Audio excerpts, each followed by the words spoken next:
당장 저 밥상을 물려라. 감히 어사 나으리 앞에서 이게 무슨 짓이냐?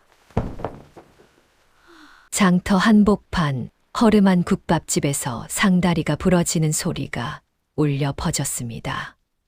밥상을 뒤엎은 건 12살 먹은 거지 소년이었고, 소년의 눈은 밥상이 아닌 국밥 안에 무언가를 향해 고정되어 있었습니다. 그런데 이 소년이 밥상을 뒤엎은 데에는 아무도 눈치채지 못한 이유가 하나 있었습니다. 혜뚝 야담에 오신 걸 환영합니다.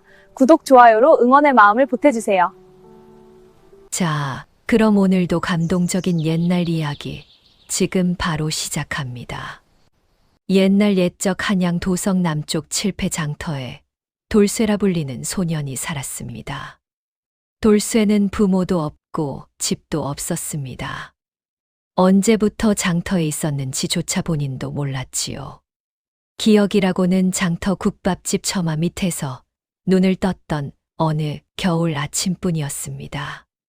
박주부라는 국밥집 주인이 허드레시를 시키는 대신 하루 2끼를 주었고, 돌쇠는 그것으로 살아갔습니다. 아이의 몸은 앙상하게 말랐습니다.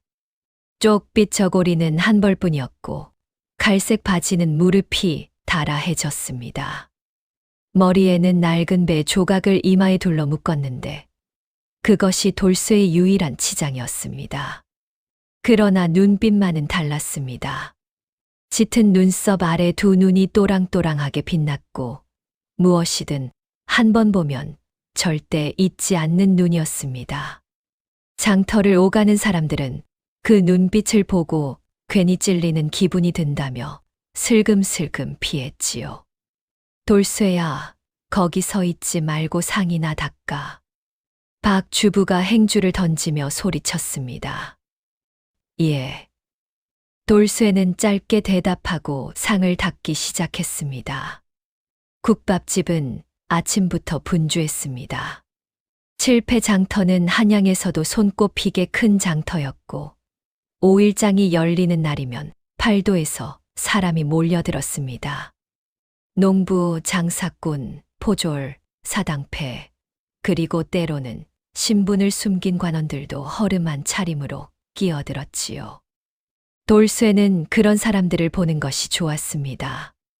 사람마다 걸음걸이가 다르고 눈빛이 다르고 손이 달랐습니다.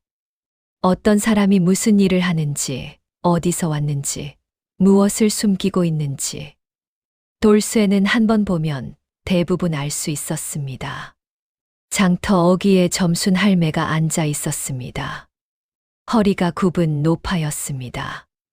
얼굴에는 깊은 주름이 골골이 패였고 흰 머리를 쪽 찌어 올렸으며 귀 뒤에는 작은 뒷꽂이를 꽂고 있었습니다.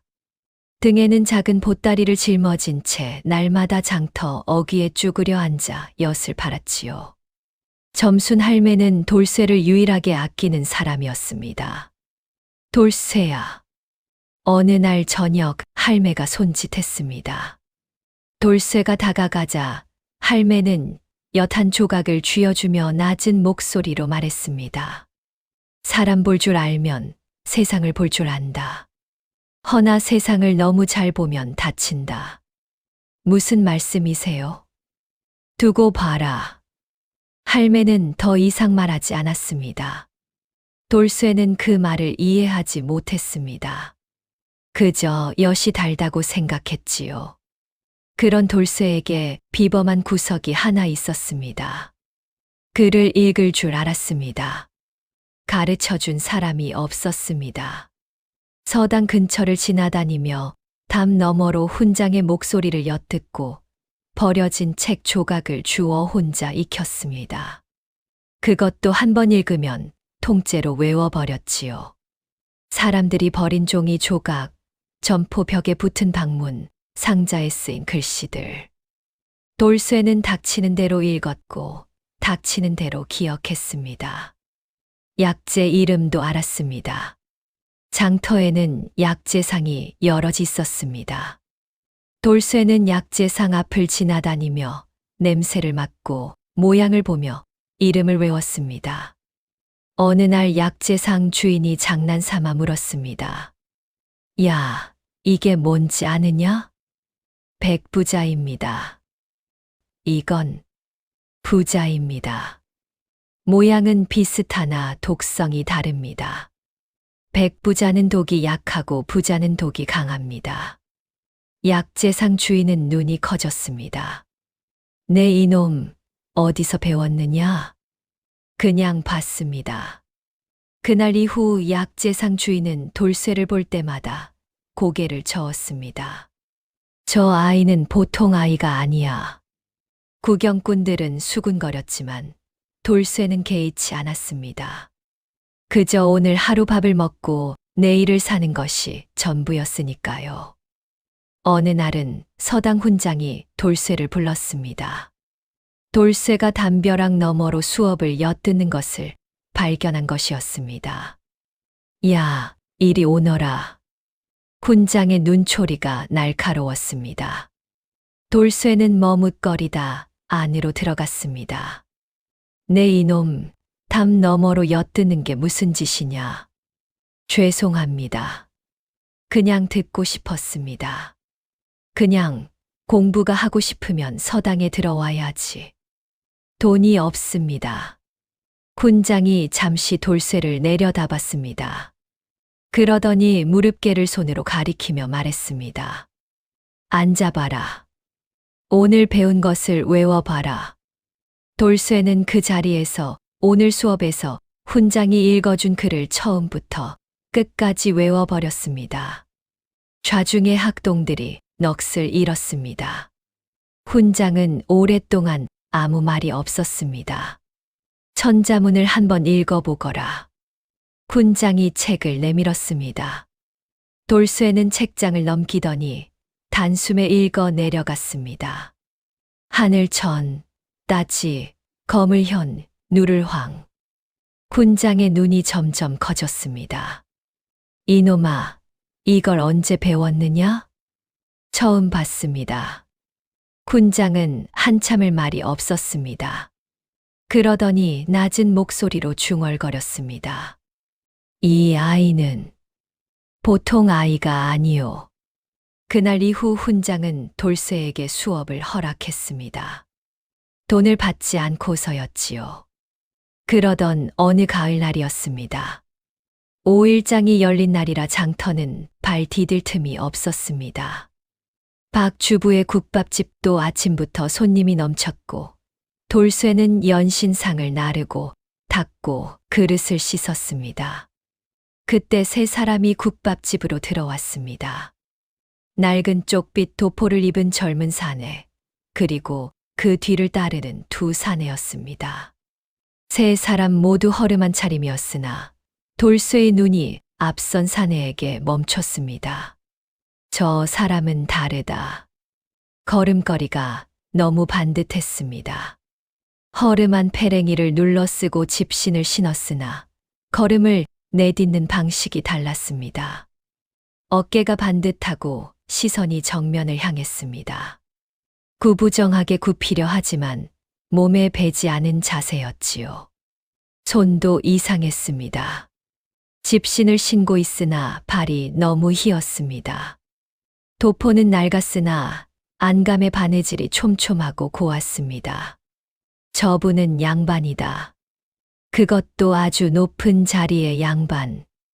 돌쇠는 속으로 판단했습니다. 세 사람은 구석 자리에 앉았습니다. 뒤따르던 두 사내는 문 쪽에 앉아 안을 살피며 경계했고 젊은 사내는 메뉴도 보지 않고 말했습니다. 국밥셋. 목소리가 낮고 또렷했습니다. 박 주부가 냉큼 달려와 굽실굽실 인사를 올렸습니다. 예예, 곧 나오겠습니다요. 돌쇠는 그릇을 닦으며 계속 세 사람을 지켜봤습니다. 뒤따라온 두 사내는 연신 주위를 살폈고 젊은 사내는 장터 쪽을 바라보며 조용히 관찰했습니다.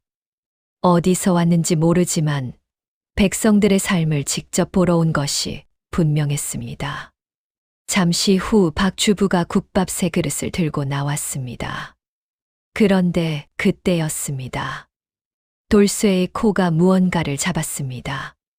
국밥에서 나는 냄새였습니다. 구수한 사골 냄새 아래로 아주 희미하게 다른 무언가가 섞여 있었습니다. 돌쇠는 코를 세웠습니다. 이 냄새는 약재상에서 맡았던 냄새였습니다. 아주 적은 양이라 눈치채기 어려웠습니다. 그러나 돌쇠는 알았습니다. 부자 푸드. 독성이 강한 약재였습니다. 소량이면 약으로 쓰이지만 많은 양이면 사람을 죽일 수도 있는 것이었지요. 돌쇠의 눈이 박 주부를 향했습니다. 박 주부는 세 사람 앞에 국밥을 내려놓으며 굽실거렸지만 손이 조금 떨리고 있었습니다. 그리고 젊은 사내의 국밥 그릇은 나머지 두 그릇보다 조금 더 검은 빛이 돌았습니다. 돌쇠는 그 자리에서 달려갔습니다. 안 됩니다. 그 말과 함께 젊은 사내 앞에 밥상을 통째로 쳐버렸습니다. 쾅! 그릇이 깨지고 국물이 사방으로 튀었습니다. 당장 저 밥상을 물려라. 감히 어사 나으리 앞에서 이게 무슨 짓이냐. 뒤따르던 두 사내 중 한 명이 벌떡 일어서며 돌쇠의 멱살을 잡았습니다. 주변 손님들이 일제히 돌아봤습니다. 그러나 젊은 사내 암행어사 박민주는 자리에서 움직이지 않았습니다. 멱살이 잡힌 돌쇠는 발버둥 치지도 않았습니다. 그저 박민준을 똑바로 바라보며 말했습니다. 국밥에 부자가 들었습니다. 그릇 바닥에 가라앉아 있으니 확인해 보십시오. 좌중이 고요해졌습니다. 박민준의 눈이 좁아졌습니다. 깨진 그릇 옆에 국물이 흥건했습니다. 박민준의 수행원이 그릇 파편을 들어 살폈습니다. 잠시 후 그가 고개를 들었습니다. 나으리, 맞습니다. 바닥에 검은 가루가 가라앉아 있습니다. 그 순간 박 주부가 뒷문으로 달아나기 시작했습니다. 저자를 잡아라. 수행원이 박 주부를 뒤쫓았습니다.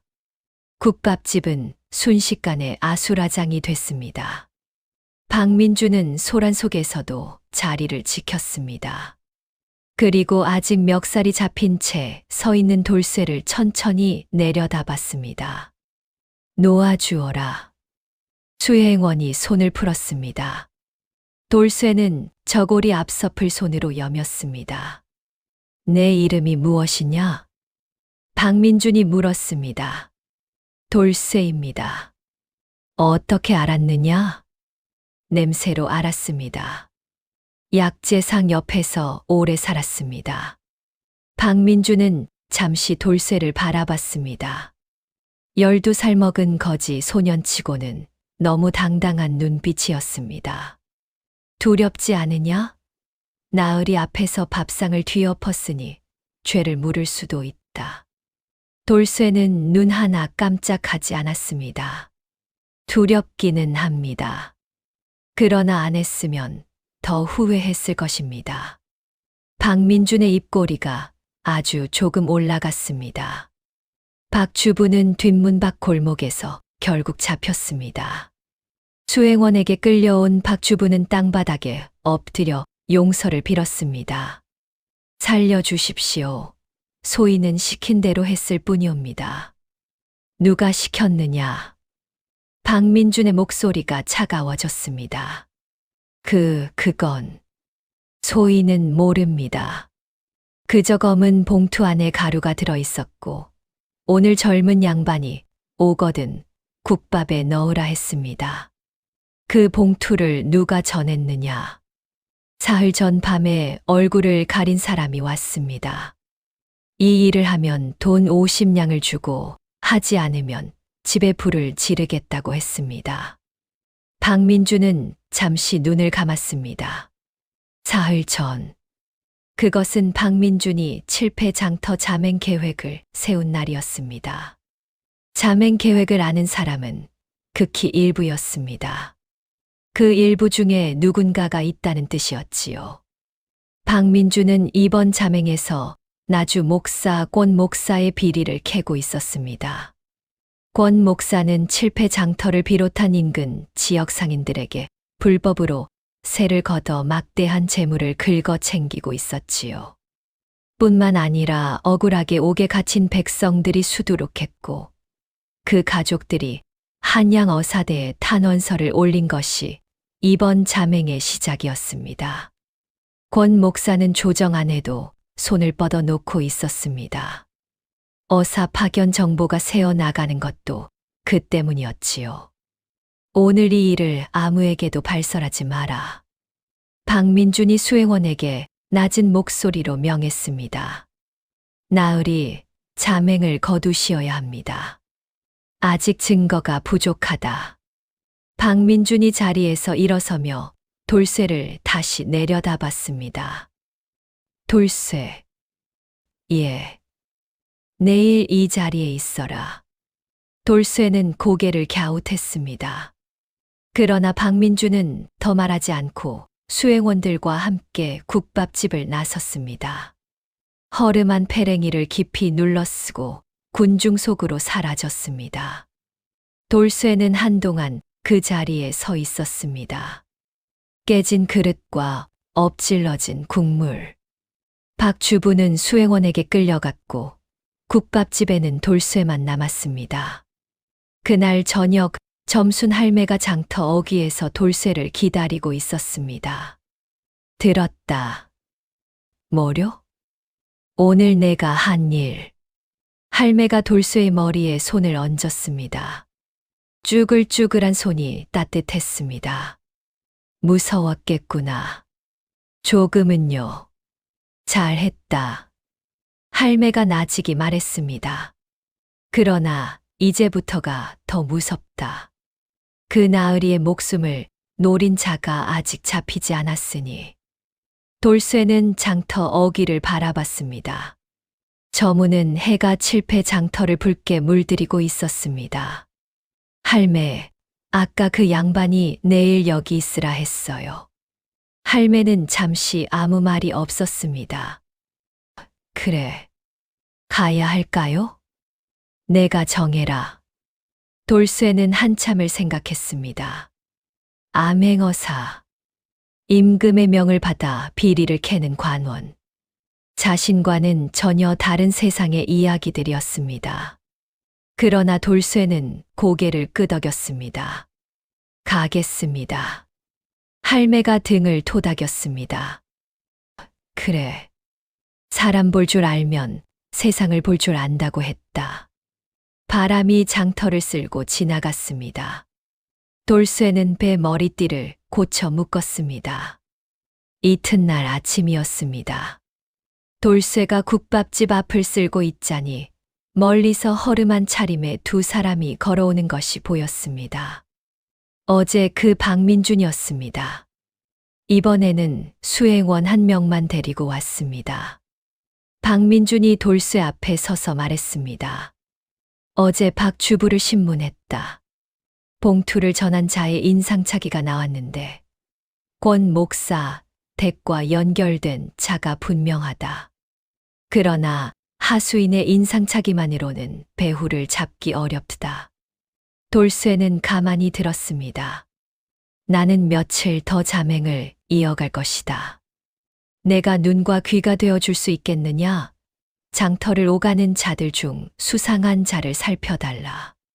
저한테요.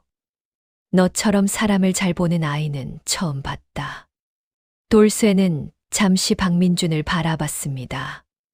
반듯한 얼굴, 그러나 그 눈 안에 진심이 있었습니다. 백성들의 삶이 어떤지 직접 보려고 신분을 숨기고 장터로 나온 어사. 그리고 누군가에게 목숨을 노림받고 있는 어사. 하겠습니다. 돌쇠가 말했습니다. 박민준이 고개를 끄덕였습니다. 이름은 그냥 도련님이라 불러라. 자맹 중이니. 예, 도련님. 그리고 이것.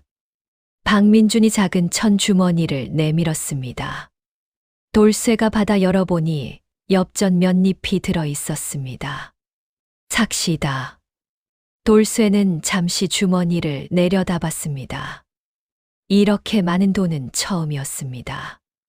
그러나 돌쇠는 천주머니를 박민준에게 돌려주었습니다. 받지 않겠습니다.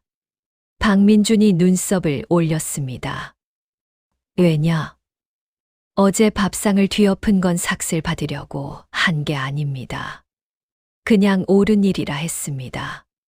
앞으로도 마찬가지입니다. 좌우가 잠시 조용해졌습니다. 박민준이 천주머니를 천천히 되받았습니다. 그리고 돌쇠를 오래 바라보았습니다. 그 말이 더 값지구나. 장터에는 아침 햇살이 퍼지고 있었습니다. 돌쇠는 빗자루를 내려놓고 장터 어귀를 바라봤습니다. 오늘부터 이 장터는 다른 장터가 되는 것이었습니다. 그날부터 돌쇠의 하루는 두 갈래로 나뉘었습니다. 낮에는 장터에서 눈을 떼지 않았습니다. 국밥집 허드레시를 하면서도 오가는 사람들의 얼굴과 걸음걸이를 살폈지요. 수상한 눈빛, 어색한 몸짓, 지나치게 평범한 척하는 자. 돌쇠는 그런 사람들을 놓치지 않았습니다. 저녁이 되면 박민준이 국밥집 근처 허름한 주막에 머물렀습니다. 돌쇠는 하루 동안 살펴본 것을 보고했습니다. 오늘 낮에 이상한 사람이 둘 있었습니다. 박민준이 눈을 들었습니다. 첫 번째는 포목점 앞에서 2시즌 넘게 서 있던 사내입니다. 포목을 사지도 않고 그냥 서 있었는데 눈이 계속 주막 쪽을 향했습니다. 두 번째는 약재상에서 부자를 산 사람이 있었습니다. 약재상 주인도 이상하다고 했습니다. 부자는 전문 의원이 아니면 잘 사지 않는 약재인데 상인 차림을 한 중년 사내가 아무 이유 없이 두 냥어치를 샀습니다. 박민준의 눈빛이 굳었습니다. 그 사내의 인상착의를 말해보아라. 돌쇠는 그 사내의 얼굴을 처음부터 끝까지 설명했습니다. 오른쪽 눈 아래 작은 점, 왼손 엄지의 낡은 반지, 걸음을 내디딜 때 오른발이 조금 안쪽으로 꺾이는 습관까지. 박민준의 수행원이 낮은 소리로 중얼거렸습니다. 나으리, 그 인상착의는 권 목사 댁 청지기 하나와 비슷합니다. 박민준이 천천히 눈을 감았다가 떴습니다. 권 목사, 나주 목사 권재학. 겉으로는 청렴한 관원의 얼굴을 하고 있었지만 그 뒤에서는 온갖 세금을 불법으로 뜯어내고 억울한 백성들을 닥치는 대로 옥에 가두고 있었습니다. 그리고 지금 이 칠패 장터도 권 목사의 손아귀 안에 있었지요. 장터 상인들은 매달 뒷돈을 바쳐야 했고 그것을 거부하면 없는 죄를 만들어 잡아갔습니다. 아직 확신할 수 없다. 박민준이 말했습니다. 더 지켜보자. 돌쇠는 고개를 끄덕였습니다. 그렇게 사흘이 지났습니다. 그 사흘 동안 돌쇠는 많은 것을 보았습니다. 첫날은 장터 포목점 앞에서 수상한 사내를 발견한 것 외에도 오후 늦게 새로운 인물을 포착했습니다. 국밥집 근처 골목에서 집신을 고쳐 매는 척하며 주막 방향을 살피는 사내가 있었습니다. 상인 차림이었지만 손에 굳은 살이 없었습니다. 장사를 해본 손이 아니었지요. 저자는 무인이다. 돌쇠는 확신했습니다. 저녁에 박민준에게 보고하자 박민준의 표정이 굳었습니다. 무인이 장사꾼 행세를 하며 자맹 중인 어사의 숙소를 감시하고 있다는 것은 단순한 사전 조사가 아니라 직접 행동을 준비하고 있다는 뜻이다. 예. 그리고 그 사내 오늘 낮에 한 번 더 보았습니다. 어디서? 약재상에서 부자를 산 사내와 골목 어귀에서 짧게 만났습니다. 눈이 마주치자마자 각자 다른 방향으로 흩어졌지요. 박민준이 조용히 손을 탁자 위에 얹었습니다. 두 사람이 팀이라는 말이냐. 그렇게 보였습니다. 독을 쓰는 자와 직접 행동하는 자가 따로 있다는 말이로구나. 수혜원이 긴장한 얼굴로 말했습니다. 나으리, 지금 당장 자맹을 거두시고 한양으로 돌아가시어야 합니다. 아직 배후를 특정하지 못했다. 박민준이 낮게 말했습니다. 증거 없이 움직이면 역으로 이용당한다. 권 목사가 기다리는 것이 바로 그것일 수 있다. 어사가 증거도 없이 목사를 잡으러 갔다는 빌미를 줘서는 안 돼. 돌쇠는 두 사람의 대화를 들으며 생각했습니다. 배후를 특정하려면 두 사내가 권 목사 댁과 연결되는 고리가 필요했습니다. 박 주부의 진술만으로는 부족했지요. 제가 한 가지 시험해 볼 수 있습니다. 돌쇠가 말을 꺼냈습니다. 말해보아라. 내일 장터에서 그 무인 차림 사내에게 일부러 부딪힐 것입니다. 물건을 떨어뜨리게 만들면 품 안을 볼 수 있습니다. 위험하다. 제가 먼저 부딪히면 상대가 의심하지 않습니다. 12살 아이가 실수로 부딪힌 것으로 생각할 것입니다. 박민준이 돌쇠를 한참 바라봤습니다. 정말 할 수 있겠느냐? 해보겠습니다. 이튿날 아침이었습니다. 돌쇠는 국밥집에서 일을 하면서 그 사내를 기다렸습니다. 오전이 되자 사내가 나타났습니다. 어제와 마찬가지로 포목점 앞에 서서 주막 방향을 살폈습니다. 돌쇠는 그릇 하나를 들고 사내 쪽으로 걸어갔습니다. 그리고 딱 알맞은 거리에서 발을 헛디뎠습니다. 아트! 그릇이 사내의 도포 아래쪽에 부딪혔습니다. 사내가 놀라서 뒤로 물러섰고 그 순간 품에서 작은 무언가가 떨어졌습니다. 죄송합니다. 돌쇠가 허리를 굽히며 황급히 바닥을 훑었습니다. 그것은 접힌 종이였습니다. 돌쇠는 종이를 집어 사내에게 건네면서 찰나에 접힌 면을 살짝 들여다봤습니다. 도장이 찍혀 있었습니다. 용 문양의 도장이었습니다. 고을 목사급 관원이 쓰는 관인 문양이었지요. 죄송합니다. 부주의했습니다. 돌쇠는 연신 고개를 숙이며 물러났습니다. 사내는 돌쇠를 한 번 흘겨보더니 다시 포목점 쪽으로 눈을 돌렸습니다. 그날 저녁 돌쇠는 박민준에게 보고했습니다. 용 문양 도장이었습니다. 고을 목사급 관원이 쓰는 관인 문양이었습니다. 박민준의 눈빛이 굳었습니다. 칠패 장터를 관할하는 목사급 관원이라면 권 목사 외에는 없다. 수행원이 낮게 말했습니다. 나으리, 이것이 권 목사와 연결되는 고리입니다. 맞다. 그러나 도장 문양만으로는 아직 부족하다. 박민준이 잠시 생각에 잠겼습니다. 돌쇠야, 권 목사가 이 장터에서 뒷돈을 거두는 방식을 아느냐? 압니다. 상인들이 수군거리는 것을 들었습니다. 매달 초하루에 청지기가 돌아다니며 걷어갑니다. 내지 않으면 며칠 안으로 포졸들이 와서 가게를 부수거나 없는 죄를 만들어 잡아간다고 했습니다. 그 청지기가 오른발이 안쪽으로 꺾이는 자냐? 그렇습니다. 장터 상인 누구나 알고 있습니다. 그 자가 권 목사 댁에서 세금 거두러 다니는 청지기 최가라고. 박민준이 눈을 들었습니다. 최가. 그 자가 직접 증언해 준다면 권 목사를 잡을 수 있다. 그러나 그 자가 순순히 증언하겠습니까? 하지 않을 것이다. 그러나 박민준이 조용히 말했습니다. 그 자도 겁이 나 있을 것이다. 암행어사의 자맹이 알려진 이상 권 목사가 증거를 없애려 할 것이고 그 과정에서 청직이 최가도 위험해질 수 있다. 버려지기 전에 돌아서는 편이 낫다는 것을 보여줘야 한다. 돌쇠는 박민준의 말을 들으며 생각했습니다. 사람을 움직이려면 그 사람의 눈을 봐야 한다. 점순 할매의 말이 떠올랐습니다. 제가 먼저 최가를 관찰해 보겠습니다. 어떻게?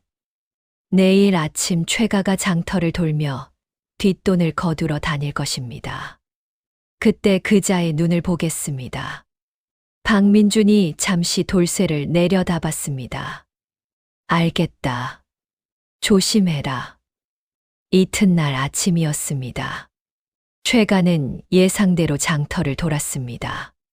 포목점, 약재상, 국밥집 순서로 돌아다니며 주머니를 내밀었지요.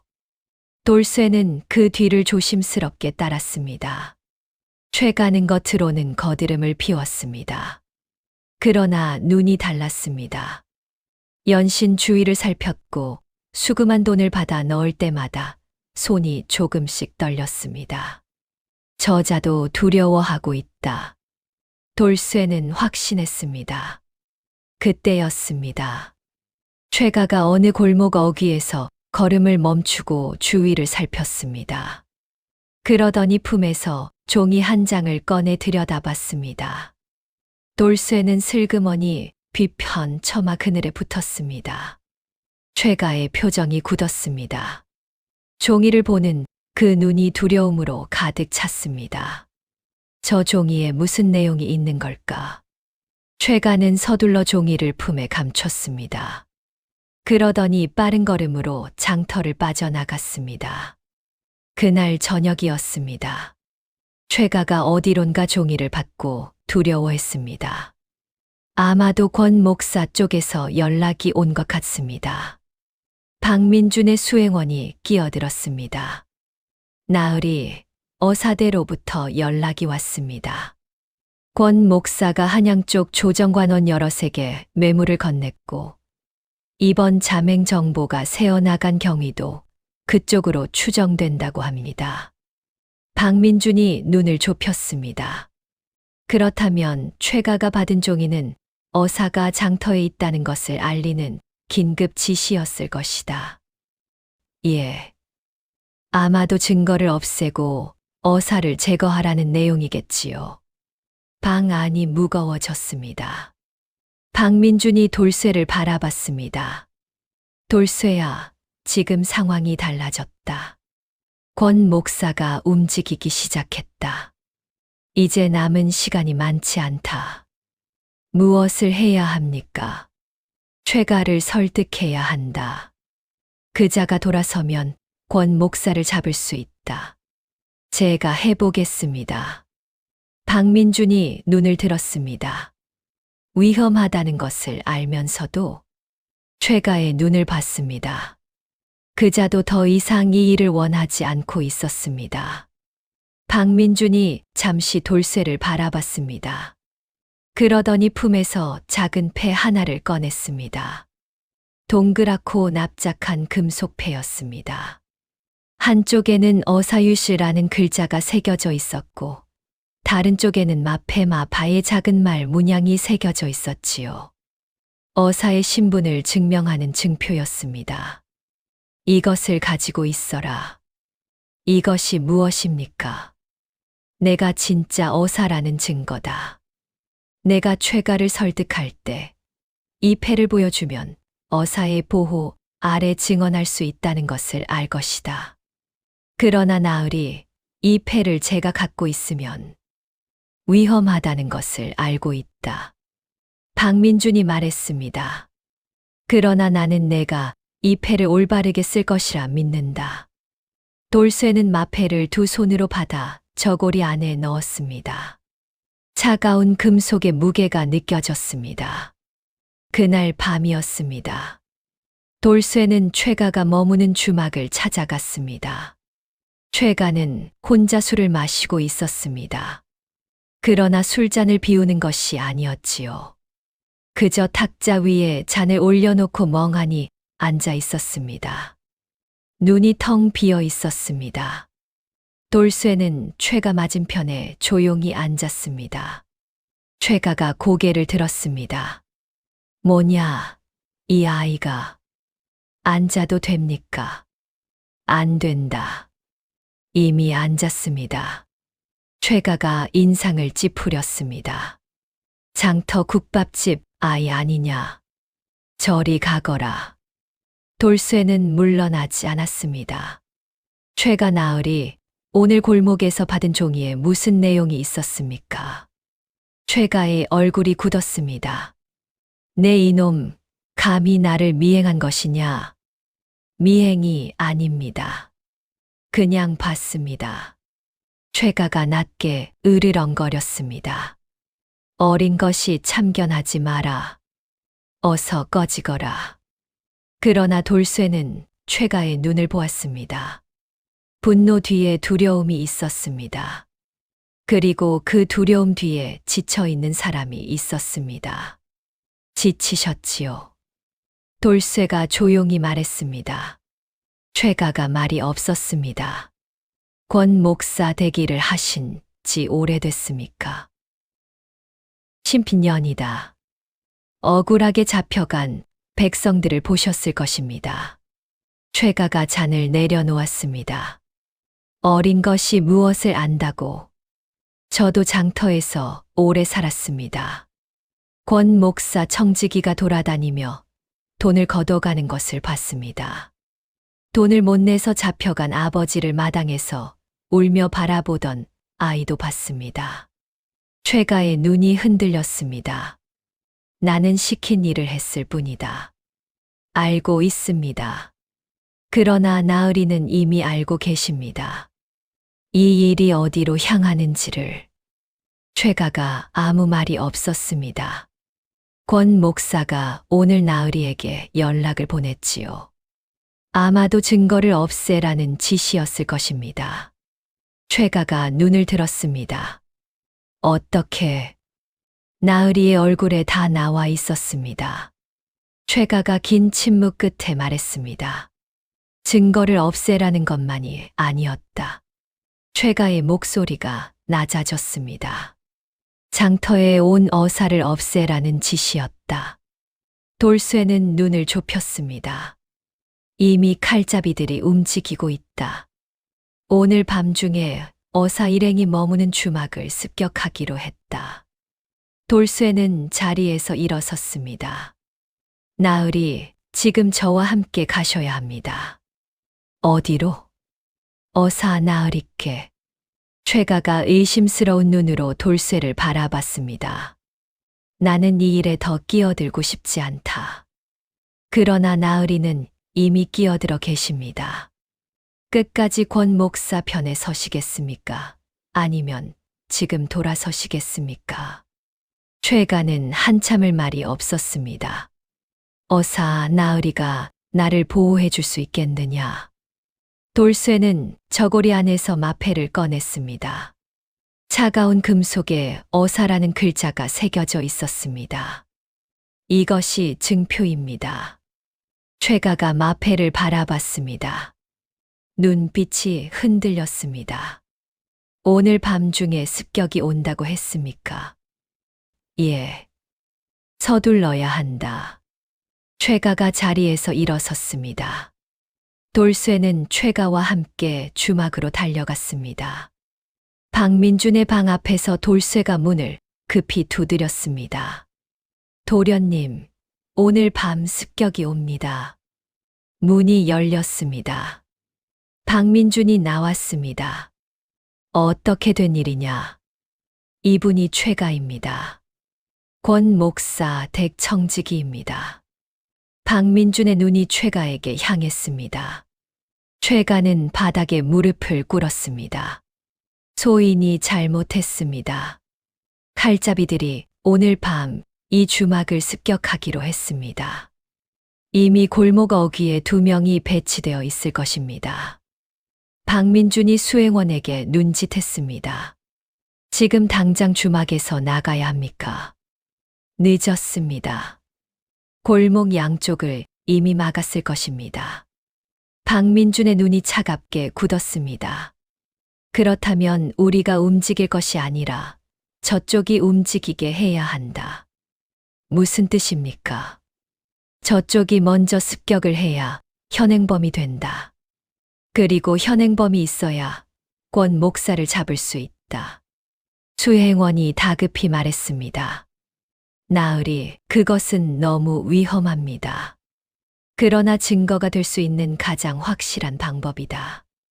박민준이 방 안을 둘러보았습니다. 최가. 예. 칼잡이들이 몇 명이냐? 셋입니다. 2명이 골목을 막고 하나가 직접 방으로 들어오기로 했습니다. 그 자들이 권 목사 댁과 연결된다는 것을 증명할 수 있느냐? 소인이 직접 그 자들에게 돈을 전달했습니다. 권 목사의 관인이 찍힌 서찰로 이를 지시받았습니다.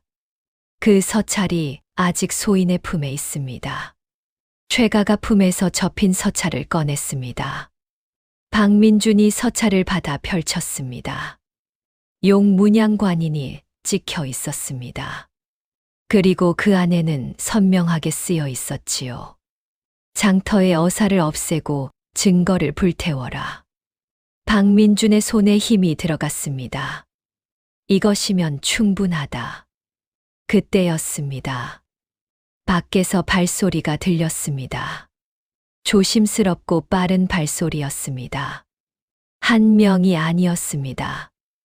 왔다. 박민준이 낮게 말했습니다. 수행원이 방 한쪽으로 물러서며 허리춤을 잡았습니다. 돌쇠는 최가와 함께 구석으로 밀렸습니다. 방문이 발로 차여 열렸습니다. 복면을 한 사내 하나가 칼을 들고 뛰어들었습니다. 암행어사 박민준은 어디 있느냐? 방 안은 어두웠습니다. 그 순간 수행원이 측면에서 달려들었습니다. 칼과 몽둥이가 부딪히는 소리가 울렸습니다. 복면 사내는 예상보다 빠른 저항에 당황했습니다. 그러나 2번째 사내가 골목에서 달려들었습니다. 박민준이 문 옆에서 기다렸다가 2번째 사내의 팔을 잡았습니다. 그러나 사내가 칼을 휘두르며 박민준을 밀어붙였지요. 도련님. 돌쇠가 방 안에 있던 물동이를 집어들었습니다. 그리고 2번째 사내를 향해 힘껏 내던졌습니다. 쿵. 물이 쏟아지며 사내가 균형을 잃었습니다. 박민준이 그 순간을 놓치지 않았습니다. 골목에 있던 3번째 사내는 수행원이 이미 뒤에서 제압했습니다. 아수라장이 가라앉았습니다. 복면이 벗겨졌습니다. 3 사내는 모두 낯선 얼굴이었습니다. 그러나 그 품에서 나온 것이 있었지요. 용문양관인이 찍힌 작은 쪽지였습니다. 일을 마치면 서쪽 주막에서 나머지 삭슬 받아라. 박민준이 쪽지를 집어들었습니다. 이것으로 고리가 완성됐다. 그때 돌쇠가 팔을 감싸 쥐었습니다. 아까 사내가 칼을 휘두를 때 팔 바깥쪽을 스쳐 지나간 것이었지요. 깊지는 않았지만 피가 번지고 있었습니다. 박민준이 돌아보며 돌쇠의 팔을 보았습니다. 또 다쳤구나. 괜찮습니다. 그 말을 또 하는구나. 박민준이 자신의 도포 소매를 뜯었습니다. 그리고 돌쇠의 팔을 감아주었습니다. 이번에도 진짜 괜찮으냐? 돌쇠가 피식 웃었습니다. 이번에는 무섭지 않았습니다. 이상하게도. 박민준이 잠시 돌쇠를 바라봤습니다. 왜냐? 이번에는 혼자가 아니었으니까요. 방 안이 조용해졌습니다. 박민준이 천천히 고개를 끄덕였습니다. 내일 출도 조다하겠다. 수행원이 고개를 들었습니다. 나으리, 지금 증거와 증인이 모두 갖춰졌습니다. 내일 아침 권 목사를 잡을 수 있습니다. 그렇다. 박민준이 눈을 들었습니다. 그 눈이 처음으로 단호하게 빛났습니다. 칠패장터 그리고 이 장터 백성들이 10년 넘게 당해온 것을 내일 끝내겠다. 그날 밤은 길었습니다. 돌쇠는 잠들지 못했습니다. 허름한 주막 처마 밑에 앉아 하늘을 올려다봤습니다. 칠패장터의 밤하늘에는 별이 가득했습니다. 점순 할매의 목소리가 떠올랐습니다. 사람 볼 줄 알면 세상을 볼 줄 안다. 돌쇠는 지난 사흘 동안 본 것들을 떠올렸습니다. 박민준의 눈, 진심이 담긴 눈, 백성이 궁금한 눈, 최가의 눈, 두려움과 지침이 담긴 눈. 그러나 그 안에 아직 남아있던 양심. 내관의 눈. 아니, 내관이 아니었지요. 어젯밤 방문을 열어준 것은 주막 심부름꾼 아이였습니다. 그 아이의 눈에서 돌쇠는 자신과 같은 것을 보았습니다. 나는 그저 장터 아이일 뿐인데. 그런데 이상하게도 이 사흘 동안 돌쇠는 살아있다는 느낌이 났습니다. 최가와 함께 주막을 빠져나오려는 순간이었습니다. 골목 어귀에서 발소리가 들렸습니다. 최가가 돌쇠의 팔을 잡아 옆 골목으로 끌어당겼습니다. 숨어라. 두 사람이 처마 그늘에 바짝 붙었습니다. 발소리가 가까워졌습니다. 권 목사 댁 청직이 2명이었습니다. 손에 봉을 들고 있었지요. 확인했나? 어사가 저 주막에 머물고 있다고 했지. 맞아. 오늘 밤 칼잡이들이 들어가기 전에 우리는 뒷문을 막아야 해. 두 사람이 주막 쪽으로 사라졌습니다. 최가가 낮게 중얼거렸습니다. 생각보다 빨리 움직이고 있다. 서둘러야 합니다. 돌쇠와 최가는 뒷골목을 돌아 주막으로 향했습니다. 그러나 앞으로 가는 길이 막혀 있었습니다. 저쪽에도 있다. 최가가 돌쇠를 잡아당겼습니다. 돌쇠는 주위를 살폈습니다. 주막을 향한 정면길, 뒷골목, 모두 막혀 있었습니다. 권 목사의 사람들이 이미 사방을 조이고 있었지요. 그런데 돌쇠의 눈이 한 곳에 멈췄습니다. 주막 옆 낮은 담장이었습니다. 그 위에 지붕이 이어져 있었고 지붕을 타면 주막 뒤편 마당으로 바로 들어갈 수 있었습니다. 저기로 가겠습니다. 저 담을 넘겠다는 거냐? 어린 것이. 저는 어릴 때부터 저것보다 높은 담도 넘었습니다. 최가가 잠시 돌쇠를 바라봤습니다. 그럼 내가 먼저 들어가 어사 나으리에게 알려라. 나는 담이 높아 못 넘는다. 주막 정문 쪽 인원이 빠지는 틈을 기다렸다가 들어가겠다. 혼자 괜찮겠습니까? 나는 10년을 이 바닥에서 살았다.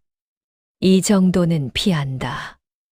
돌쇠는 고개를 끄덕이고 담 쪽으로 달려갔습니다. 낮은 담에 발을 걸치고 몸을 끌어올렸습니다. 어둠 속에서 지붕 위로 기어올랐지요. 기왓장 하나가 흔들렸습니다.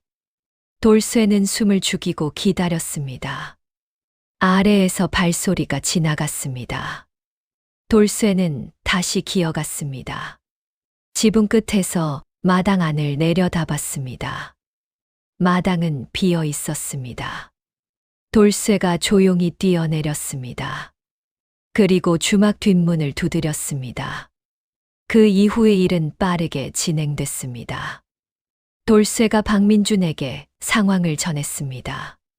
최가가 들어올 수 있도록 수행원 하나가 정문 쪽으로 나가 인원을 분산시켰지요.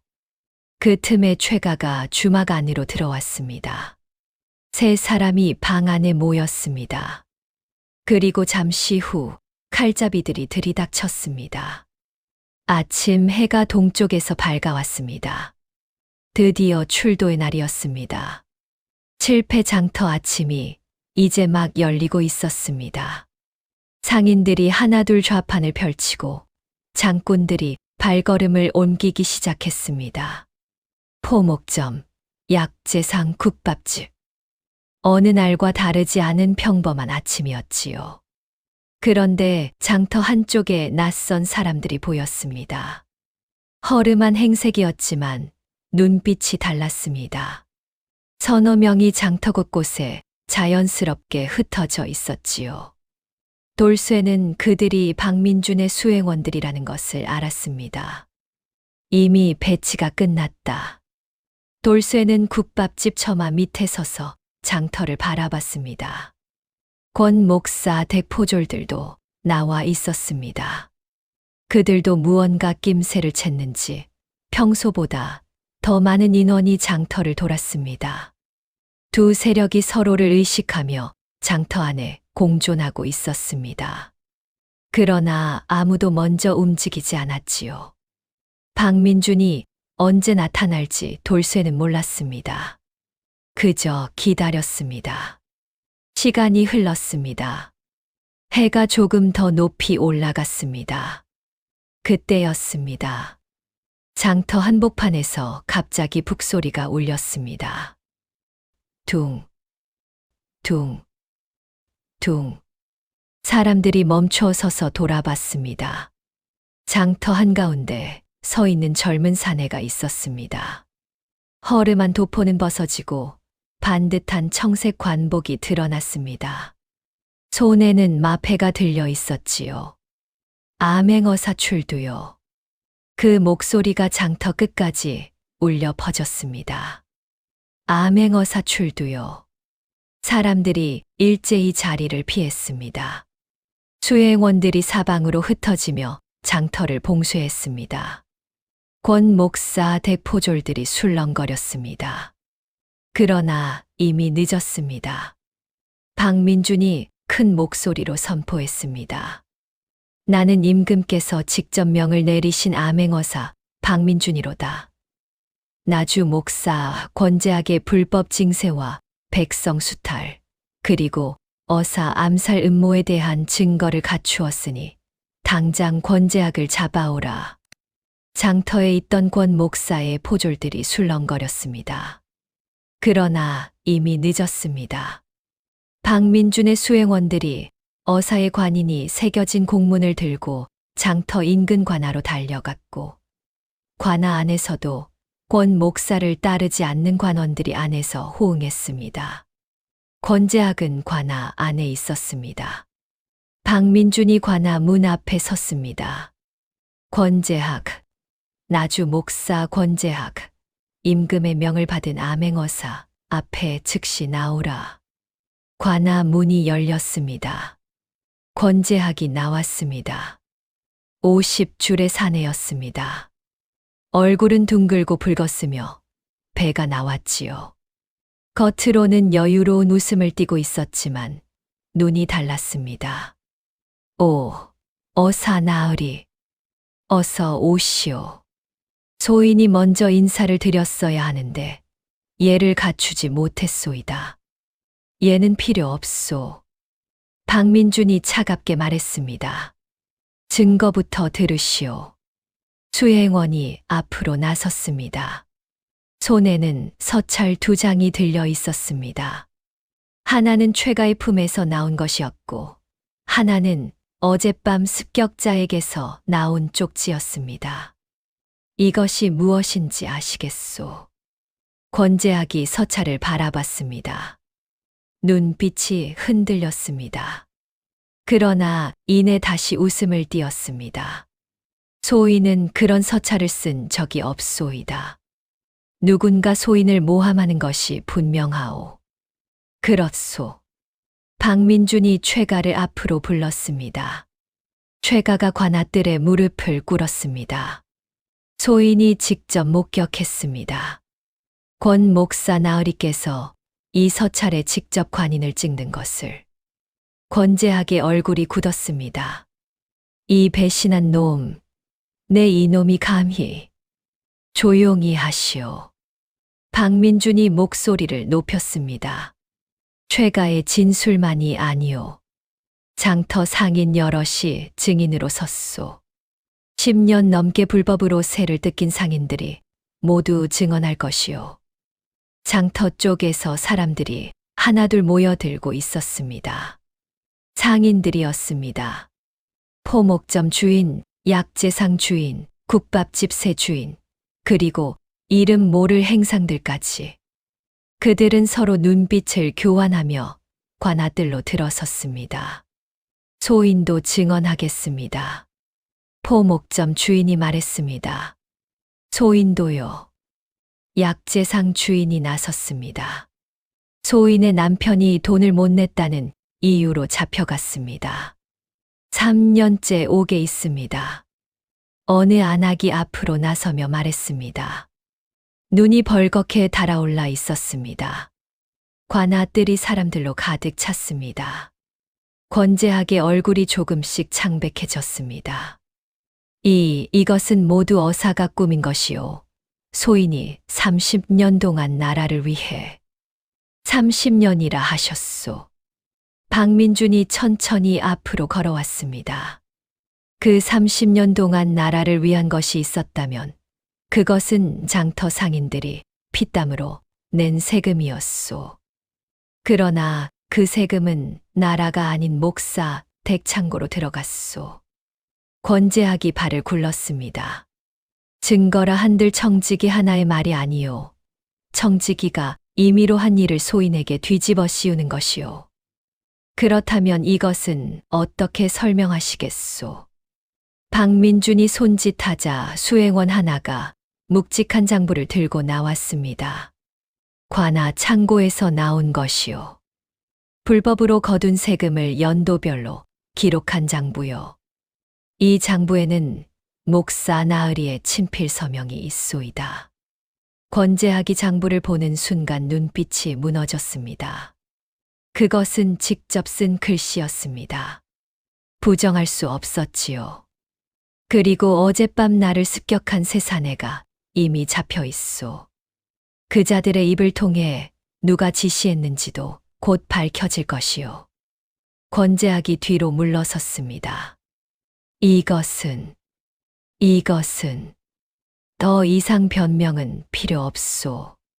박민준의 목소리가 울렸습니다.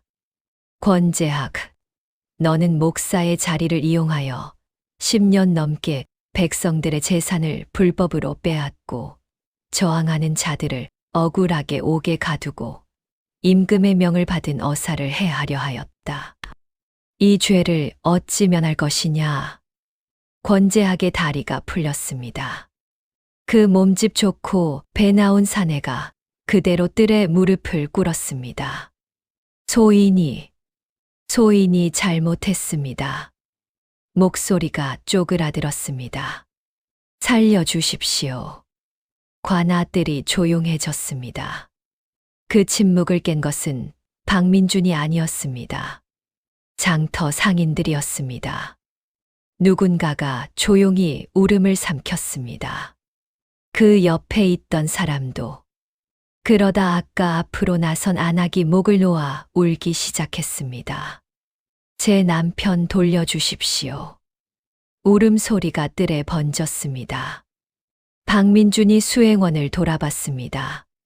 권재학을 포박하라. 그리고 억울하게 갇힌 자들을 즉시 석방하라. 예. 권재학이 포박됐습니다. 버둥거렸지만 소용없었습니다. 포졸들이 달려들었고 권재학의 손이 등 뒤로 묶였습니다. 관아 안옥에서 사람들이 하나둘 걸어 나오기 시작했습니다. 얼굴이 창백하고 몸이 야윈 사람들이었습니다. 뜰에 있던 가족들이 달려가 그들을 끌어안았습니다.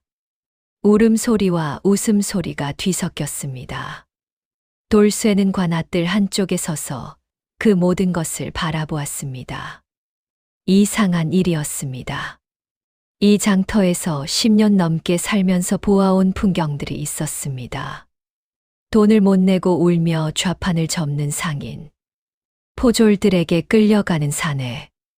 대문 앞에서 멍하니 서 있는 아이들. 그것들이 오늘 달라지고 있었습니다.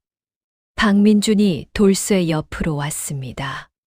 잘 봤느냐? 예. 어떠냐? 돌쇠는 잠시 뜰을 바라봤습니다. 처음에는 그냥 냄새를 맡았을 뿐이었습니다. 그래. 그런데 이렇게 됐습니다. 박민준이 조용히 웃었습니다. 사람 볼 줄 아는 눈이 세상을 바꾸기도 한다. 돌쇠가 그 말을 들으며 고개를 끄덕였습니다. 권재학은 한양으로 압송됐습니다. 장부와 서찰, 세 습격자의 자백, 최가의 진술, 그리고 상인들의 증언이 모두 조정에 올라갔지요. 임금께서는 권재학의 목사직을 박탈하고 재산을 몰수하도록 명하셨습니다. 빼앗긴 세금은 백성들에게 돌려주어졌고 억울하게 옥에 갇혔던 이들은 모두 무죄 석방되었습니다. 칠패장터에 오랜만에 웃음소리가 퍼졌습니다. 박민준이 한양으로 돌아가기 전날 저녁이었습니다. 그가 돌쇠를 장터 어귀로 불렀습니다. 돌쇠야. 예. 한양에 가지 않겠느냐. 돌쇠가 눈을 들었습니다. 나는 어사대로 돌아간다. 어사대에는 기록을 담당하는 사람들이 있다. 사건을 정리하고 문서를 작성하는 일이다. 저한테요. 너는 글을 읽고 쓸 줄 안다. 사람을 볼 줄 안다. 약재도 안다. 이번 일에서 내가 보여준 것들은 어사대에서도 쓸모가 있다. 돌쇠는 잠시 생각했습니다. 칠패장터. 자신이 기억도 나지 않는 어린 시절부터 살아온 곳이었습니다. 그러나 지금은 무언가 달라진 느낌이었습니다. 점순 할매에게 먼저 인사를 드려야겠습니다. 박민준이 고개를 끄덕였습니다. 장터 어귀에서 할매는 여전히 엿을 팔고 있었습니다. 굽은 허리, 쪽진 흰 머리, 귀 뒤에 뒷꽂이. 하나도 달라지지 않았지요. 할매가 돌쇠를 바라봤습니다. 왔구나. 예. 인사하러 왔습니다. 한양으로 가게 됐습니다. 할매가 잠시 돌쇠를 바라봤습니다. 잘 됐다. 할매, 예전에 하셨던 말씀 있잖아요. 사람 볼 줄 알면 세상을 볼 줄 안다고요. 그랬지.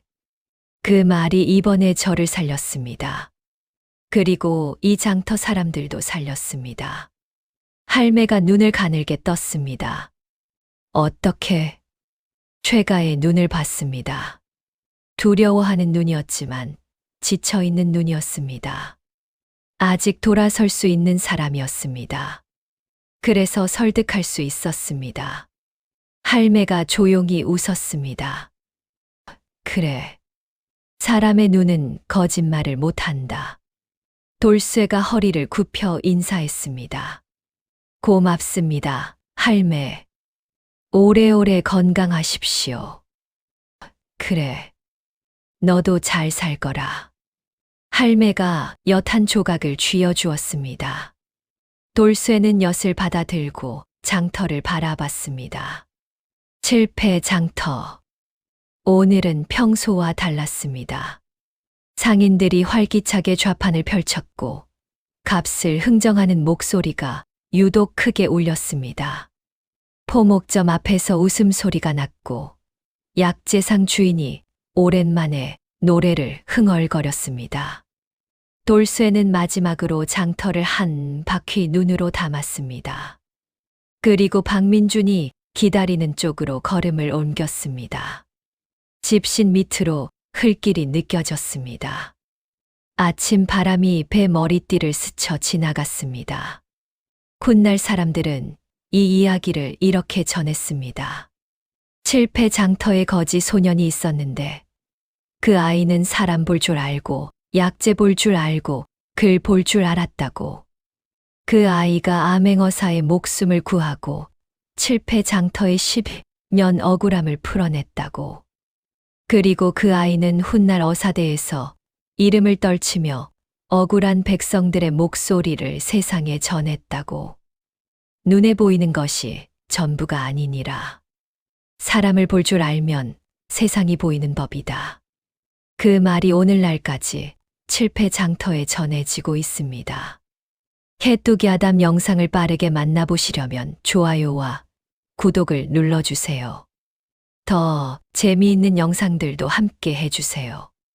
그럼 모두 행복한 하루 보내세요. 감사합니다.